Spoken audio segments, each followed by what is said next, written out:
ಭಾಷೆ ಆಡೋಕೆ ಒಂದೇ ಭಾಷೆ, ಕಲಿಯೋಕೆ ಕೋಟಿ ಭಾಷೆ, ಆಡೋಕೆ ಒಂದೇ ಭಾಷೆ. ಕನ್ನಡ ಕನ್ನಡ ಅದು ಕಸ್ತೂರಿ ಕನ್ನಡ ಅನ್ನೋದ್ರಲ್ಲಿ ಅನುಮಾನವೇ ಇಲ್ಲ ಅಂತ ಹೇಳ್ಬೋದು.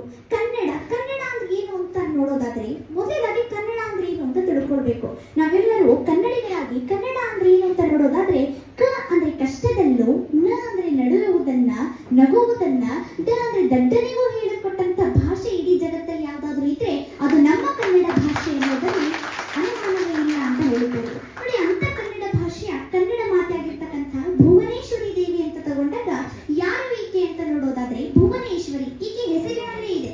ಭುವನೇಶ್ವರಿ ಅಂತಂದ್ರೆ ಏನು ಅಂದ್ರೆ ಭುವನದ ಪ್ಲಸ್ ಈಶ್ವರಿ ಅಂತ, ಅಂದ್ರೆ ಇಡೀ ಭೂಮಂಡಲಕ್ಕೆ ಈಕೆ ಒಡತಿ ಎಂದರ್ಥ. ಈಕೆ ನಮ್ಮ ಕನ್ನಡ ನಾಡಿನ ದೇವತೆ ಹೇಗಾದ್ರು ಅಂತ ನೋಡೋದಾದ್ರೆ ನಮ್ಮ ಕನ್ನಡ ನಾಡನ್ನಾಳಿದಂತಹ ಎಲ್ಲಾ ರಾಜವಂಶಸ್ಥರು ಕೂಡ ತಾಯಿ ಭುವನೇಶ್ವರಿ ದೇವಿಯನ್ನೇ ಆರಾಧನೆ ಮಾಡಿದ್ದಕ್ಕೋಸ್ಕರ ನಮ್ಮ ಕನ್ನಡ ನಾಡ ದೇವತೆ ಯಾರಾದ್ರು ಅಂದ್ರೆ ಭುವನೇಶ್ವರಿ ದೇವಿ ಆದ್ಲು ಅನ್ನೋದ್ರಲ್ಲಿ ಅನುಮಾನ ಇಲ್ಲ ಅಂತ ಹೇಳ್ಬೋದು. ಕನ್ನಡ ಅಂತ ತಗೊಂಡಾಗ ಕನ್ನಡದಲ್ಲಿ ಎಷ್ಟು ಕವಿಗಳಿದ್ರು ಅಂತ ಗೋವಿಂದಪ್ಪಯ್ಯವರು, ರಾಷ್ಟ್ರಕವಿ ಆಗಿರ್ತಕ್ಕಂಥ ಗೋವಿಂದಪ್ಪಯ್ಯವರು ತಮ್ಮ ಒಂದು ನುಡಿಗಳಲ್ಲಿ ಹೇಳ್ತಾರಂತೆ. ಜೈನರಾದ ಪೂಜ್ಯಪಾದ ಕೊಂಡಕುಂದ ವರ್ಯರು, ಮಧ್ವಯತಿಯೇ ಬಸವಪತಿಯೇ ಮುಖ್ಯ ಮಾತಾಚಾರ್ಯರು, ಶರ್ವಪಂಪರಣ್ಯರು, ಲಕ್ಷ್ಮೀಪತಿ ಜನ್ನರು, ಷಡಕ್ಷರಿ ಮುದ್ದಂಡರು, ಪುರಂದರವರಣ್ಯರು, ತಾಯಿ ನಿನ್ನ ಬಸಿರೆ ಹೊನ್ನ ಗನಿ ವಿದ್ಯಾರಣ್ಯರು ಅಂತ ಇಷ್ಟೆಲ್ಲ ಕವಿಗಳು ಕೂಡ ನಮ್ಮ ಕನ್ನಡ ನಾಡಲ್ಲಿದ್ರು ಅಂತ ಗೋವಿಂದಪ್ಪಯ್ಯವರು ತಮ್ಮ ನುಡಿಗಳಲ್ಲಿ ಸುಂದರವಾದಂತಹ ಪದಗುಚ್ಛಗಳನ್ನು ಉಪಯೋಗಿಸಿ ಈ ಒಂದು ಸುಂದರ ನುಡಿಯನ್ನು ಬರೆದಿದ್ದಾರೆ ಅಂತ ಹೇಳ್ಬೋದು. ಕೇವಲ ಕವಿಗಳಲ್ಲ, ಈ ಒಂದು ನಮ್ಮ ಕನ್ನಡ ನಾಡಲ್ಲಿರ್ತಕ್ಕಂಥ ಪ್ರಸಿದ್ಧ ಕವಿಗಳಾಗಿರ್ತಕ್ಕಂಥ ಕುಮಾರವ್ಯಾಸರು, ಗದುಗಿನ ನಾರಣಪ್ಪ ಎಂದೇನೆ ಪ್ರಸಿದ್ಧಿಯಾಗಿರ್ತಕ್ಕಂಥ ಈ ಕುಮಾರವ್ಯಾಸರು ಒಂದು ಮಾತನ್ನ ಹೇಳ್ತಾರೆ. ಏನು ಅಂತಂದ್ರೆ ಈ ಒಂದು ಮಹಾಭಾರತದಲ್ಲಿ ನಾವೇನ್ ಮಾಡ್ತೀವಿ ಅಂತಂದ್ರೆ ಮುಖ್ಯ ನಾಯಕ ಅಂತ ನೋಡೋದಾದ್ರೆ ನಾವು ಕೃಷ್ಣ ಅಂತ ಹೇಳ್ತೀವಿ.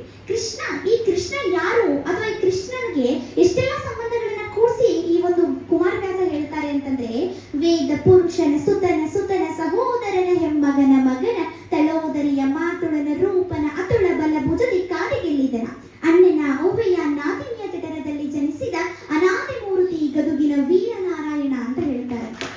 ಇದರ ಅರ್ಥ ಏನು ಅಂತ ನೋಡೋದಾದ್ರೆ ಹೇಳ್ತಾರೆ, ಇದರ ಅರ್ಥ ಏನು? ಹಾಗಾದ್ರೆ ಕೃಷ್ಣನಿಗೆ ಎಷ್ಟೆಲ್ಲ ಸಂಬಂಧಗಳನ್ನ ಕೂಡಿಸಿ ಕುಮಾರವ್ಯಾಸ ಹೇಳಿದ್ರು ಅಂತ ನೋಡೋದಾದ್ರೆ ಹೇಳ್ತಾರೆ ಕುಮಾರವ್ಯಾಸರು, ವೇದ ಪುರುಷ ಅಂತಂದ್ರೆ ಯಾರು? ವೇದ ಪುರುಷ ಅಂದ್ರೆ ವಿಷ್ಣು ಅಂತ ನಾವು ಹೇಳ್ತೀವಿ.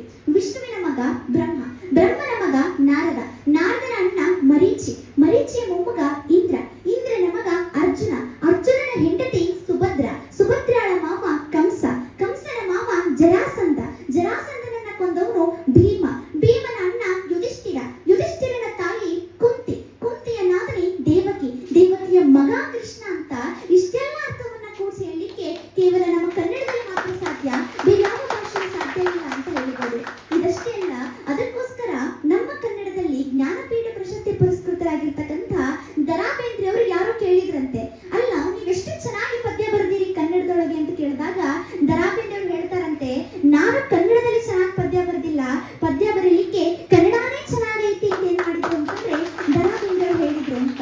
ಅದಕ್ಕೋಸ್ಕರ ಅಷ್ಟು ಚಂದವಾಗಿರ್ತಕ್ಕಂಥ ಸುಳಿದ ಬಾಳೆಹಣ್ಣಿನಂದರೆ ಇರುವಂತ ಭಾಷೆ ಯಾವುದಾದ್ರೂ ಇದ್ರೆ ಅದು ನಮ್ಮ ಕನ್ನಡ ಭಾಷೆ ಅನ್ನೋದ್ರಲ್ಲಿ ಅನುಮಾನ ಇಲ್ಲ ಬಂಧುಗಳೇ ಅಂತ. ಈ ಒಂದು ನಮ್ಮ ಕನ್ನಡ ಭಾಷೆ ಹೇಳ್ತಾರಂತೆ 2000ಕ್ಕೂ ಹೆಚ್ಚು ಇತಿಹಾಸವನ್ನು ಹೊಂದಿರತಕ್ಕಂಥ ಭಾಷೆ ನಮ್ಮ ಕನ್ನಡ ಭಾಷೆ.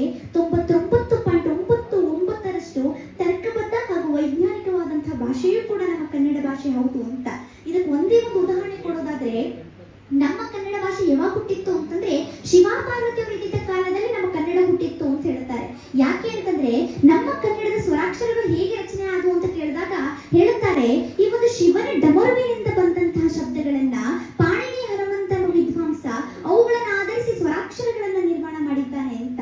ಕಂಠದ ಆಳದಿಂದ ಶುರು ಮಾಡಿ ತುಟಿಯವರೆಗೂ ಗಾಳಿಯನ್ನ ತಡೆಯೋ ಒಂದೊಂದು ಜಾಗದ ಮೂಲಕ 5 ಅಕ್ಷರಗಳಿಂದ ಹುಡ್ತಾವಲ್ಲ, ಅದು ನಮ್ಮ ಕನ್ನಡದ ವೈಶಿಷ್ಟ್ಯ ಅಂತ ಹೇಳ್ಬೋದು.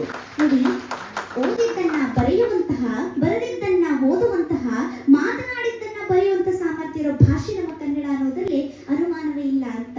ಅದಕ್ಕೋಸ್ಕರ ಸಸ್ಯಗಳಿಗೆ ಎಣ್ಣೆ ಹಾಕಿ ಬೆಳೆಸಕ್ಕಾಗಲ್ಲ, ದೀಪಕ್ಕೆ ನೀರು ಹಾಕಿ ಬೆಳಗಿಸಕ್ಕಾಗಲ್ಲ.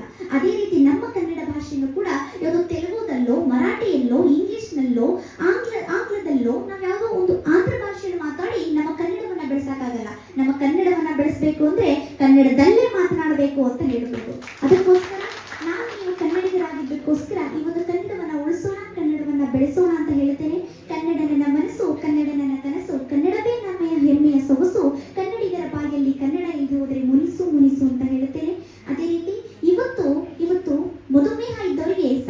ಆಗಲ್ಲ.